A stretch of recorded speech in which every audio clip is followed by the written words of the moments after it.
Pessoal, então dando continuidade à aula, tá? Então, no primeiro vídeo eu expliquei como foi a saída da família real de Portugal e a chegada deles aqui no Brasil. Ou seja, a fuga de Dom João de Napoleão Bonaparte, né? Ou seja, Dom João fugindo de Napoleão. Gente, então, Dom João ele chegou aqui no Brasil em 1808 e ele governou o Brasil até 1821. Mas tem um fato que é muito importante que eu preciso deixar claro para vocês, é que o Dom João, gente, ele não deu independência ao Brasil, tá? Ele governou o Brasil, mas como príncipe interino. O filho dele, Dom Pedro I, vai ser aquele que vai iniciar realmente a independência do Brasil, tá? Então, durante o governo de Dom João, ainda o Brasil era um país que pertencia a Portugal, tá? Não era um país livre de verdade.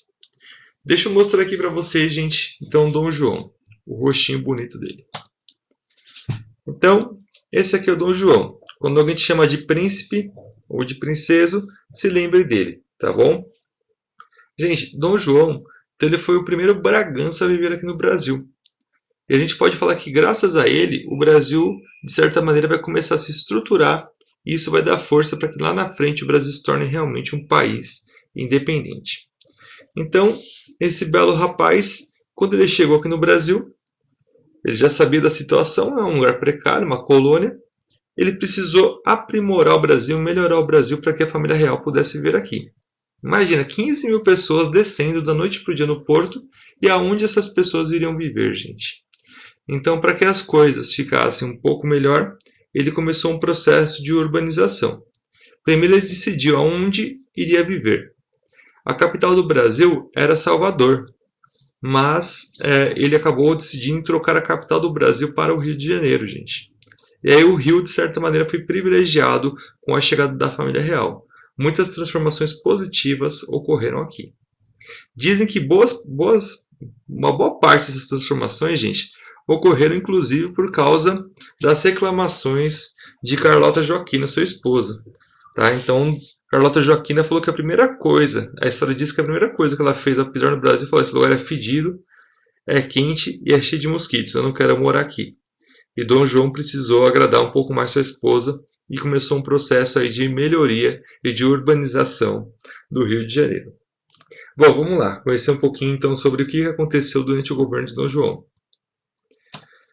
Dom João, gente, ele tinha um viés bem artístico, um viés voltado à educação, à formação.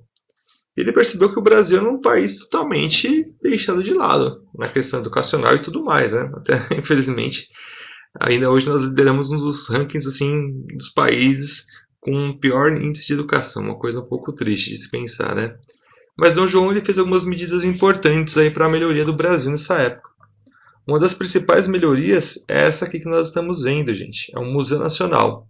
Esse museu é aquele que é comandado pela Universidade Federal do Rio de Janeiro e foi aquele museu que pegou fogo por causa de incentivo do governo na manutenção.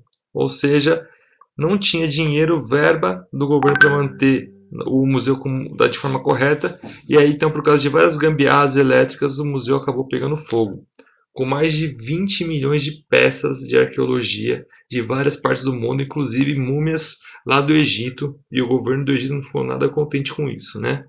Tá? Então, isso foi uma criação feita por Dom João, um museu nacional. Então, Dom João tinha uma certa preocupação com a questão da cultura. Ele valorizava a arte, a cultura, ele queria que o Brasil se desenvolvesse. Né? E para o Brasil se desenvolver, precisa ter acesso à educação. Nada muda sem educação. Dentre uma das mudanças muito interessantes que ocorreram no Brasil, nós podemos destacar, gente, essa aqui, ó.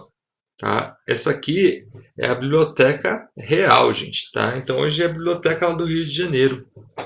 É uma biblioteca muito linda. Ela tem mais de 15 mil exemplares que foram trazidos junto com a família real. Então Dom João, com medo de perder esses livros, que esses livros ficassem nas mãos dos franceses, ele trouxe os livros para o Brasil. E hoje eles não estão mais em Portugal, eles se mantêm aqui no Brasil até os dias de hoje. Livros que só existem em uma cópia. Tá? Então, essa biblioteca é uma biblioteca que é uma base de conhecimento muito legal, muito interessante. Ele fez também o Observatório Astronômico do Rio de Janeiro. para estudar astronomia, né, porque não se tinha nenhuma base de estudo científico aqui no Brasil. E também ele iniciou a construção do Jardim Botânico. O Jardim Botânico ele é muito importante porque ele tem várias espécies da fauna, da flora brasileira e de outros lugares, aonde se tornou um lugar de estudo de botânica. Tá? Botânica, biologia, fauna e flora é muito estudada lá até os dias de hoje. Tá? Então, muito conhecimento se produz dentro do Jardim Botânico. E para representar o Brasil, para demonstrar as características do Brasil, uma outra coisa que Dom João fez foi chamar uma missão artística.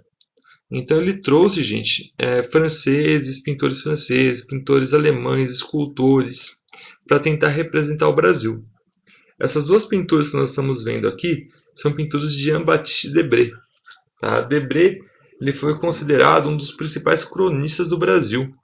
Ele fez 150 ilustrações do Brasil. Então, basicamente, a gente consegue entender o Brasil do período joanino a partir das observações das pinturas feitas por Debré. Tá? E a gente pode perceber uma sociedade extremamente elitizada, uma sociedade extremamente violenta.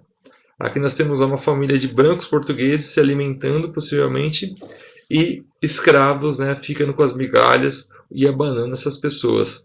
E na imagem de cima nós temos pessoas ali descalças que são escravos. Tá? Os escravos não podiam usar sapatos, gente. Então, quando uma pessoa negra comprava um sapato, significava que essa pessoa era alforriada, ou seja, era uma pessoa livre. Então, isso são características do Brasil durante o governo joanino. São mais duas pinturas do Debré. Tá? Então, são as mulheres vendendo café. As mulheres, eu falo, são as primeiras grandes empreendedoras do Brasil, as mulheres negras. Eram escravas e muitas vezes, quando acabavam o horário do trabalho como escravas, pediam ainda licença para trabalhar depois desse horário, vendendo café, doces, cocadas, juntavam esse pouquinho de dinheirinho e devagarzinho conseguiam às vezes comprar sua forria de seus filhos.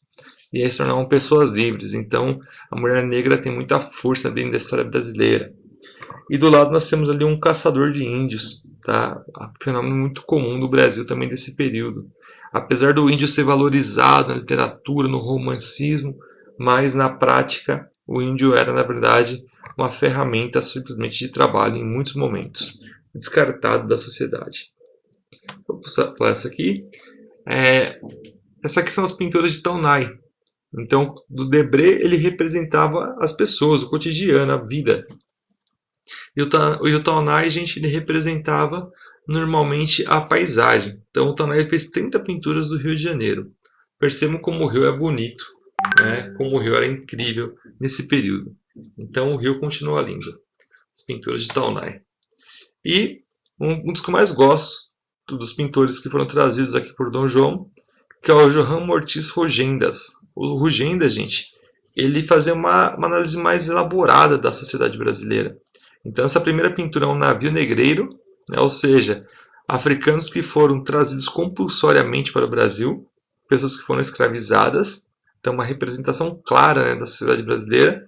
E no outro nós temos ali os hábitos da população africana, um jogo de capoeira, as pessoas tocando tambor. Então, ao mesmo tempo, Rugendas ele tirava, né, literalmente, o colírio dos olhos e mostrava as coisas como realmente aconteciam. E do outro lado, né, ele também valorizava um pouco, de certa maneira, os hábitos e a cultura da sociedade africana que foi trazida para o Brasil. Então, gente, essas são as características principais das transformações que ocorreram no Brasil por causa da chegada de Dom João. O Brasil começa a ser retratado, começa a ser entendido, e a partir desse momento o Brasil vai começar a se estruturar, e isso futuramente vai dar força para o processo de independência do Brasil. Beleza, galera? É isso por hoje, hein? Valeu!